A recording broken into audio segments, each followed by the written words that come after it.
Hello नमस्कार साथियों, फिर से हाजिर हूँ आपके साथ लेकर के हिस्ट्री की एनसीईआरटी। तो क्लास 12 की हिस्ट्री की एनसीईआरटी में हमारा 9 चैप्टर चल रहा है उपनिवेशवाद और देहात, जिसके अंदर किस तरह से ब्रिटिश साम्राज्य यहाँ भारत के अंदर अपनी जड़ें जमाता है उसको हम देखते हैं। बंगाल के अंदर जो राजस्व व्यवस्था है वो हमने पढ़ी थी। तो आज के पार्ट में हम देखेंगे कि किस तरह से राजस्व एक रैयत यानी कि किसान से लेके कंपनी तक पहुंचता था। यहाँ पे हमें ये इस फ्लो चार्ट के द्वारा बताया गया है कि सबसे पहले यहाँ पे हमें दिया गया है जमींदार जो कंपनी को राजस्व अदा करने के लिए, फिर है राजस्व पर जो जमींदार ख है वो राजस्व पर गांव पर राजस्व संबंधी मांग या जमा निर्धारित करने के लिए जिम्मेदार थे। गांव का प्रत्येक छोटा या बड़ा रैयत जमींदार को लगान अदा करता है। ये देखिए, ये जमींदार यहाँ पे सेंटर पॉइंट बना हुआ है यहाँ पे, और जोतदार जो है अन्य रैयतों को उधार देते हैं और अपनी उपज बेचते हैं। ये जोतदार हैं जो जमींदार से थोड़े नीचे होते हैं और इनका भी किसानों और रैयतों के साथ संबंध रहता है। रैयत कुछ ज़मीन खुद जोतते हैं और बाकी ज़मीन सिक्कमी रैयत को लगान पर दे देते हैं। सिक्कमी रैयत क्या है? जो रैयतों को लगान देते हैं। रैयत यहाँ पे हम किसान से मतलब है। ये हो गए सिक्कमी रैयत और ये हो गए जोतदार। जोतदार यानी बड़ा किसान, धनवान किसान। ये यहाँ पे सिक्कमी रैयत रैयत को देता है और यहाँ पे सिक्कमी रैयत जो डायरेक्ट जोतदार को देता है। ये जोतदार क्या है? एक धनवान रैयत है, व्यापारी है और महाजन है और साहूकार भी है, यानी ये ऋण देता है किसानों को। फिर देखिए, रैयत जो है, बड़े रैयत, वो जमींदार को देते हैं कर या राजस्व। छोटे छोटे किसान बड़े किसानों को देते हैं और बड़े किसान जमींदारों को देते हैं। छोटे रैयत जोतदार को देते हैं और जोतदार डायरेक्ट इनको देता है, और ये इनके बीच में, रैयत और जोतदार के बीच में लेन देन चलता रहता है। ये देखिए, इस तरह से हम इसको समझेंगे। बंगाल में शक्ति के धारक कौन होते थे, और फिर जमींदार जो है लास्ट में जा कर के ये राजस्व कंपनी को दे देता है। यानी यहाँ पे जो सेंटर पॉइंट है वो जमींदार है, घूम फिर के इसके पास आता है। फिर ये कंपनी को जब आगे नहीं चुकाता है तो इसके ऊपर बोझ बढ़ जाता है, और ये जोतदार जो बीच में होते हैं ये रैयतों को यहाँ पे फोर्स करते थे कि जमींदार को न देने के लिए राजस्व। फिर देखिए, जमींदारों की ओर से प्रतिरोध कैसे होता था। किंतु ग्रामीण क्षेत्रों में जमींदारों की सत्ता समाप्त नहीं हुई। राजस्व की अत्यधिक मांग और अपनी भू संपदा की संभावित नीलामी की समस्या से निपटने के लिए जमींदारों ने इन दबावों से उबरने के रास्ते निकाल लिए। नए संदर्भों में नई रणनीतियां बना ली। फर्जी बिक्री एक ऐसी ही तरकीब थी। यानी जमींदारों ने क्या किया? अपनी भू संपदा की समस्या से निपटने के लिए फर्जी बिक्री की तरकीब निकाली। इसमें कई तरह के हथकंडे अपनाए जाते थे। बर्दवान के राजा ने पहले तो अपनी जमींदारी का कुछ हिस्सा अपनी माता को दे दिया, क्योंकि कंपनी ने यह निर्णय ले रखा था कि स्त्रियों की संपत्ति को नहीं छीना जाएगा। फिर दूसरे कदम के तौर पर उसके एजेंटों ने नीलामी की प्रक्रिया में जोड़ तोड़ किया, यानी उसी के एजेंट नीलामी में बैठते थे और कंपनी की राजस्व मांग को जानबूझकर रोक लिया गया और भुगतान न की गई बकाया राशि बढ़ती गई। जब भू संपदा का कुछ हिस्सा नीलाम किया गया तो जमींदार के आदमियों ने ही अन्य खरीदारों के मुकाबले ऊंची ऊंची बोलियां लगाकर संपत्ति को जो है खरीद लिया। आगे चलकर उन्होंने खरीद की राशि को अदा करने से इनकार कर दिया और इसलिए उस भू संपदा को फिर से बेचना पड़ा। अब यहाँ पे ये क्या तरकीब लगाते हैं कि इतनी ऊंची बोली लगाते हैं जो भी ज़मींदार के जो खरीदने वाले एजेंट होते हैं कि दूसरे उसको ना खरीद पाए, और फिर क्या करते थे? खरीद की राशि भी उनको नहीं देते थे। फिर भू संपदा को दोबारा से बेचना पड़ता था और फिर से जो एजेंट उसको खरीदने के लिए आते थे और फिर से रकम अदा नहीं करते थे, फिर नीलामी करनी पड़ती थी। तो इस तरह से ब्रिटिश लोगों को बुरी तरह से ये लोग इस तरह से घुमा फिरा के परेशान कर देते, और ये प्रक्रिया बार बार दोहराई जाती रही और अंततोगत्वा राज और नीलामी के समय बोली लगाने वाले ही थक गए। जब किसी ने भी बोली नहीं लगाई तो उस संपदा को नीची कीमत पर फिर से जमींदार को ही बेचना पड़ा। जो इस तरह से जमींदार हथकंडे अपनाते थे अपनी जमींदारी को बचाने के लिए। जमींदार कभी भी राजस्व की पूरी मांग अदा नहीं करता था। इस प्रकार कंपनी कभी कभार ही किसी मामले में इकट्ठी हुई जो बकाया राजस्व की राशियां हैं उनको वसूल पाती थी। ऐसे सौदे बड़े पैमाने पर हुए। सन 1793 से 1801 के बीच बंगाल की 4 बड़ी जमींदारियों ने, जिनमें बर्दवान की जमींदारी भी एक थी, अनेक बेनामी खरीदारियां की, जिनसे कुल मिलाकर 30 लाख रुपए की प्राप्ति हुई और नीलामियों में की गई कुल बिक्रियों में 15% सौदे नकली थे। जमींदार लोग और भी कई तरीकों से अपनी जमींदारी को छीनने से बचा लेते थे।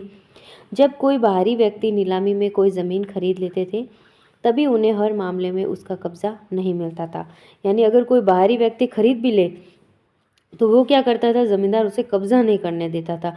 कभी कभी तो पुराने ज़मींदार के लठियाल नए खरीदार के लोगों को मार पीट कर भगा देते थे। यानी वो लठदार रखते थे, जिससे जो है नया तो टिक ही नहीं पाता था वहाँ। और कभी कभी तो ऐसा भी होता था कि पुराने रैयत बाहरी लोगों को, यानी नए खरीदार के लोगों को ज़मीन में घुसने ही नहीं देते थे। नए लोगों को वो घुसने ही नहीं देते थे, क्योंकि उन्हें अपने ही ज़मींदार पे भरोसा था। वे अपने आप को पुराने ज़मींदार से जुड़ा हुआ महसूस करते थे और उसी के प्रति वफादार बने रहते थे और यह मानते थे कि पुराना ज़मींदार ही उनका अन्नदाता है और वे उसकी प्रजा है। वे सोचते थे कि अगर मान लो नया ज़मींदार कोई आ भी गया, तो पता नहीं कैसा उनके साथ व्यवहार रहेगा, उनको ऋण देगा नहीं देगा। तो इसलिए वे पुराने ज़मींदार को बचाने के लिए नए को वहाँ टिकने ही नहीं देते थे। जमींदारी की बिक्री से उनके तादात्म्य और गौरव को धक्का पहुंचता था, इसलिए जमींदार आसानी से विस्थापित नहीं किए जा सकते थे।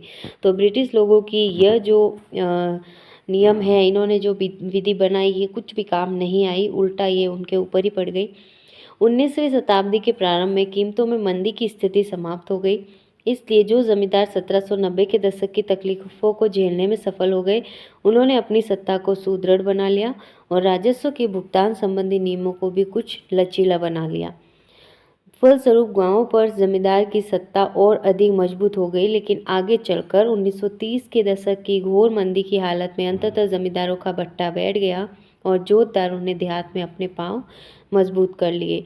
यानी 1790 के दशक में उस समय तो जमींदार जो टिके रहे वो अपनी सत्ता को बचा पाए, लेकिन जो राजस्व संबंधी नियम हैं और जमींदारी की सत्ता है, जो आगे चलकर धीरे धीरे मंदी पड़ती गई और उस समय जोतदारों का जो है वहाँ पे बोलबाला हो गया। ये यहाँ पे हमें महाराजा मेहताब चंद की पिक्चर दी हुई है, जो 1820 से 79 तक वहाँ पे बंगाल में ये राजा थे बर्दवान के। इस्तमरारी बंदोबस्त जब लागू किया गया था, तब तेज चंद बर्दवान का राजा था। उनके बाद मेहताब चंद के शासन में बर्दवान की जमींदारी काफ़ी फली फूली और मेहताब चंद ने संथालों के विद्रोह और 1857 के विद्रोह के दौरान अंग्रेज़ी हुकूमत का साथ दिया। अब यहाँ पे मेहताब चंद की जमींदारी क्यों फली फूली, क्योंकि उन्होंने अंग्रेज़ों का साथ दिया, अंग्रेज़ों की हाँ में हाँ मिलाई, उनके हिसाब से चले। लेकिन उनसे पहले जो वहाँ के राजा थे वो थे तेज चंद। जब इस्तमरारी बंदोबस्त 1793 में लागू किया गया और उसके बाद आते हैं ये, इन्होंने अंग्रेज़ों का काफ़ी साथ दिया।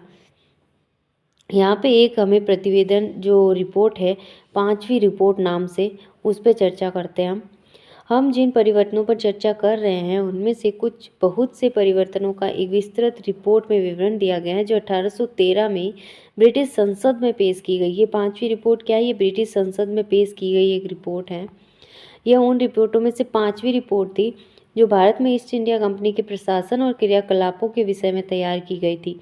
अक्सर 5वीं रिपोर्ट के नाम से उल्लिखित यह रिपोर्ट 1002 पृष्ठों में थी और इसके 800 से अधिक पृष्ठ परिशिष्टों के थे, जिनमें जमींदारों और रैयतों की अर्जियां, भिन्न भिन्न जिलों के कलेक्टरों की रिपोर्टें, राजस्व विवरणियों से संबंधित सांख्यिकी तालिकाएं और अधिकारियों द्वारा बंगाल और मद्रास के राजस्व तथा न्यायिक प्रशासन पर लिखित टिप्पणियां शामिल की गई थी। और कंपनी ने 1760 के दशक के मध्य में जब से बंगाल में अपने आप को स्थापित किया था, तब भी से इंग्लैंड में उसके क्रियाकलापों पर बारीकी से नज़र रखी जाने लगी और उन पर चर्चा की जाती थी। ब्रिटेन में बहुत से ऐसे समूह भी थे जो भारत तथा चीन के साथ व्यापार पर ईस्ट इंडिया कंपनी के एकाधिकार का विरोध करते थे। वे चाहते थे कि उस शाही फरमान को रद्द कर दिया जाए जिसके तहत इस कंपनी को ये एकाधिकार दिया गया था।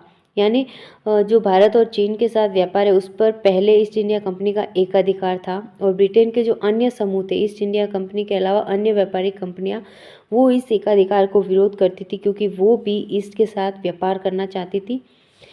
और ऐसे निजी व्यापारियों की संख्या बढ़ती जा रही थी। जो भारत के साथ होने वाले व्यापार में हिस्सा लेना चाहते थे, और ब्रिटेन के उद्योगपति ब्रिटिश विनिर्माताओं के लिए भारत का बाजार खुलवाने के लिए उत्सुक थे। कई राजनीतिक समूहों का तो यह कहना था कि बंगाल पर मिली विजय का लाभ केवल ईस्ट इंडिया कंपनी को मिल रहा है, संपूर्ण ब्रिटिश राष्ट्र को नहीं। कंपनी के कुशासन और अव्यवस्थित प्रशासन के विषय में प्राप्त सूचना पर ब्रिटेन में गर्मा गर्म बहस छिड़ गई और कंपनी के अधिकारियों के लोभ लालच और भ्रष्टाचार की घटनाओं को ब्रिटेन के समाचार पत्रों में व्यापक रूप से उछाला गया। ब्रिटिश संसद ने भारत में कंपनी के शासन को विनियमित और नियंत्रित करने के लिए 18वीं सदी के अंतिम दशकों में अनेक अधिनियम पारित किए, जिनमें से हमें रेगुलेटिंग एक्ट और बहुत सारे ऐसे एक्ट हैं जो मिलते हैं। और कंपनी को बाध्य किया गया कि वह भारत के प्रशासन के विषय में नियमित रूप से अपनी रिपोर्ट भेजा करे और कंपनी के कामकाज की जांच करने के लिए नई समितियां नियुक्त की गई। यानी जो कंपनी है वो क्या कर रही है क्या नहीं कर रही है, ब्रिटिश जो सम्राट हैं वो इनसे रिपोर्ट मांगता था। तो 5वीं रिपोर्ट एक ऐसी ही रिपोर्ट है जो एक प्रवर समिति द्वारा तैयार की गई थी। यह रिपोर्ट भारत में ईस्ट इंडिया कंपनी के शासन के स्वरूप पर ब्रिटिश संसद में गंभीर वाद विवाद का आधार बनी। और इस रिपोर्ट के ऊपर बहुत वाद विवाद ब्रिटिश संसद के अंदर होता है। यहाँ पे हमें अंडुल का राजमहल का चित्र दिया गया। एक राजमहल हमने बंगाल के अंदर देखा था। ये हैं ऐसे राजमहल एक युगांत को दर्शाने वाले अवशेष हैं। जमींदारों के रहन सहन की पतनोन्मुख वैभवशाली जीवन शैली पर बनी सत्यजीत राय की प्रसिद्ध फिल्म जलसा घर की शूटिंग इसी अंडुल राजमहल में की गई। यानी ये अंडुल राजमहल जो है यहाँ पे अभी शूटिंग वगैरह की जाती है और यहाँ पे जमींदार लोग रहते थे। यहाँ पे हमें कुछ शब्द हैं जिनकी हमें शब्दावली परिभाषित दी गई हैं। बेनामी का शाब्दिक अर्थ है गुमनाम, जिसका कोई नाम न हो। हिंदी तथा कुछ अन्य भारतीय भाषाओं में इस शब्द का प्रयोग ऐसे सौदे के लिए किया जाता है जो किसी फर्जी या अपेक्षाकृत महत्वहीन व्यक्ति के नाम से किए जाते हैं। यानी एक ऐसा सौदा जो कोई ऑथेंटिक सौदा न होगा कि कोई फर्जी सौदा हो या फिर ऐसा नाम हो जिसको कोई नहीं जानता, उसमें असली फ़ायदा पाने वाले व्यक्ति के नाम का नहीं दिया जाता। यानी जैसे मान लीजिए किसी को ज़मीन खरीदनी है, वो अपने नाम से नहीं किसी साधारण व्यक्ति के नाम से खरीदेगा जिसके पास कोई पावर नहीं, लेकिन उसका यूज़ है वो असली व्यक्ति करेगा जिसका नाम यहाँ पे नहीं आता, उसे गुमनाम सौदा कहते हैं। और ये सौदे अक्सर जमींदार अपनी जमींदारी को बचाने के लिए करते थे। लठियाल का शाब्दिक अर्थ है वो व्यक्ति जिसके पास लाठी या डंडा हो, ये तो हम जानते ही हैं। और जमींदार के जो लठैत हैं ये डंडेबाज पक्षधर होते थे। जमींदार के लिए रातों रात ये खड़े हो जाते थे डंडों के साथ में, इसलिए इन्हें जमींदार का लठैत कहा जाता था। यहाँ पे देखिए इस रिपोर्ट के आधार पर हम आगे देखते हैं 18वीं शताब्दी में अंतिम दशकों में ग्रामीण बंगाल में क्या हुआ, इसके बारे में हमारी अवधारणा लगभग 1.5 शताब्दी तक इस 5वीं रिपोर्ट के आधार पर ही बनती सुधरती रही। 5वीं रिपोर्ट में उपलब्ध साक्ष्य बहुमूल्य हैं, लेकिन ऐसी कि सरकारी रिपोर्टों को सावधानीपूर्वक पढ़ना और समझना चाहिए। यानी ऐसी जो रिपोर्ट है उन्हें बहुत ही सावधानीपूर्वक पढ़ना चाहिए। हमें ये जानने की ज़रूरत है कि ये रिपोर्ट किसने और किस उद्देश्य से लिखी है। वास्तव में आधुनिक शोधों से पता चलता है कि 5वीं रिपोर्ट में दिए गए तर्कों और साक्ष्यों को बिना किसी आलोचना के स्वीकार नहीं किया जा सकता। यानी उनमें तर्क और आलोचना, तो जो तर्क और साक्ष्य हैं उनकी आलोचना करने पे ही उनकी जो सच्चाई है वो सामने आ पाती है। शोधकर्ताओं ने ग्रामीण बंगाल में औपनिवेशिक शासन के बारे में लिखने के लिए बंगाल के अनेक जमींदारों के अभिलेखागारों तथा जिलों के स्थानीय अभिलेखों की सावधानीपूर्वक जांच की है। उनसे पता चलता है कि 5वीं रिपोर्ट लिखने वाले कंपनी के कुप्रशासन की आलोचना करने पर तुले हुए थे। यानी जो 5वीं रिपोर्ट लिखने वाले थे वो कंपनी के कुप्रशासन की आलोचना करना चाहते थे। इसलिए 5वीं रिपोर्ट में परंपरागत जमींदारी सत्ता के पतन का वर्णन अतिरंजित है। जिस पैमाने पर जमींदार लोग अपनी ज़मीनें खोते जा रहे थे उसके बारे में भी बढ़ा चढ़ाकर कहा गया था इसमें। जैसा कि हमने देखा है जब जमींदारियाँ नीलाम की जाती थी तब भी जमींदार नए नए हथकंडे अपनाकर अपनी ज़मींदारी को बचा लेते थे और बहुत कम मामलों में ही विस्थापित हो पाते थे। यानी बहुत ही कम ऐसे मामले हैं जब ज़मींदारी उनके हाथ से चली जाए, बाकी मोस्टली ये कोई ना कोई हथकंडा अपनाकर अपनी ज़मींदारी बचा ही लेते थे। तो यहाँ पे हमने ऑलमोस्ट सारे फैक्ट देख लिए हैं इस पॉइंट के। अब हम यहाँ पे 5वीं रिपोर्ट को पढ़ने जा रहे हैं। ये देखिए 5वीं रिपोर्ट का एक अंश हमें यहाँ पे दिया गया है, उसमें कुछ आंकड़े दिए गए हैं। जमींदारों की हालत, ज़मीनों की नीलामी के बारे में 5वीं रिपोर्ट में क्या कहा गया है। यहाँ पे ज़मींदारों की हालत और उनकी नीलामी बताया जाता है। यहाँ पे कुछ आर्थिक आंकड़े हमें दिखाए गए हैं। राजस्व समय पर नहीं वसूल किया जाता था और काफ़ी हद तक ज़मीनें समय समय पर नीलामी पर बेचने के लिए रखी जाती थी। स्थानीय वर्ष 1203 तदनुसार 1796 और 97 में बिक्री के लिए विज्ञापित ज़मीन की निर्धारित राशि, जिसे जुम्मा कहा जाता है, वो 28,70,61 सिक्का रुपए थी। यहाँ पे सिक्के चलते थे। वो वास्तव में यानी उसकी जो निर्धारित राशि है वो लगभग 28-29 लाख के करीब थी, लेकिन जो वास्तव में जो बेची जाने वाली बोली थी वो कितनी लगाई गई अंतिम, वो थी 17,90,416। और जो प्राप्त राशि है यानी बेच तो दी लेकिन बेची हुई रकम भी पूरी नहीं आ पाती थी, तो कितनी आई, उसमें से भी 14,18,756 रुपये ही प्राप्त हुए।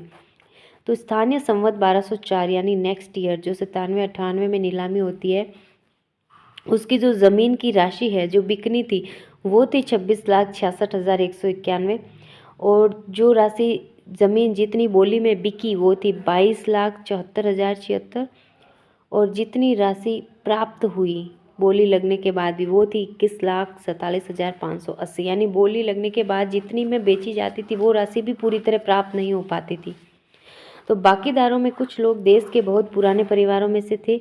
ये थे नदियाँ, राजशाही, बिशनपुर, ये सभी बंगाल के जिले इनके राजा थे। साल दर साल उनकी जागीरों के टूटते जाने से उनकी हालत बिगड़ गई। उन्हें गरीबी और बर्बादी का सामना करना पड़ा। कुछ मामलों में तो सार्वजनिक निर्धारण की राशि को यथावत बनाए रखने के लिए राजस्व अधिकारियों को भी काफ़ी कठिनाइयाँ उठाना पड़ी। यानी मोस्टली जो हैं राजस्व को लेके ही यहाँ पे पूरी घूम फिर के आती है और जो विद्रोह होते हैं ये भी सभी उसी व्यवस्था से असंतुष्ट होके जो भी जितने भी पहाड़ी लोग हैं या कृषक लोग हैं ये लोग करते थे। नेक्स्ट जो हम कुदाल और हल पॉइंट पढ़ेंगे, ये हमें कृषकों का विद्रोह के बारे में है, जहाँ राजमहल की पहाड़ियों में एक कृषक विद्रोह होता है।